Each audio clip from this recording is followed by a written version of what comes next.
నీవు సాక్ష్యం గట్టిగా చెప్పాలి అనుకున్నప్పుడు ఏ సాక్ష్యం దేవుడు ఇవ్వాలో తెలుసా?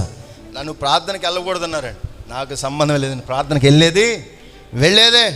పాడకూడదన్నారు, సాక్ష్యం ఇవ్వకూడదన్నారు, ఏమాత్రం స్తుతించకూడదన్నారు. అయినా కూడా నేను వెళ్ళేదే, చెప్పేది.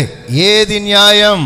దేవుని మాట వినే ఆ తత్వము నీలో ఉంటే, న్యాయమైంది నీవు చేయగలిగితే, నీవు కూడి ఉన్న చోటు కంపించున్నట్లుగా దేవుడు చేయగలిగినాడు. ఇది చేయకూడదు, ఇది ఇవ్వకూడదు, ఇది ప్రార్థన చేయకూడదు, పాట పాడకూడదు, మాట్లాడకూడదు. ఈ సంగతుల విషయాల్లో దేవుడు ఊరుకునేవాడా? కూడి ఉన్న చోటు ఏమైపోతుందంట? వారు ప్రార్థన చేస్తుండగా కూడి ఉన్న చోటు కంపించెను. ప్రార్థన చేసి పాట పాడుతున్నప్పుడు అది అదురెను, చెరసాల్లో భూకంపము కలిగాను. ప్రియమైన బిడ్డలారా, దేవుని యొక్క కార్యాలు ఎక్కడ జరుగుతాయి? ఎక్కడ దేవుని మాటని వినేతత్వం నీలో ఉంటుందో అక్కడ దేవుడు తన కార్యాన్ని జరిగించాలి.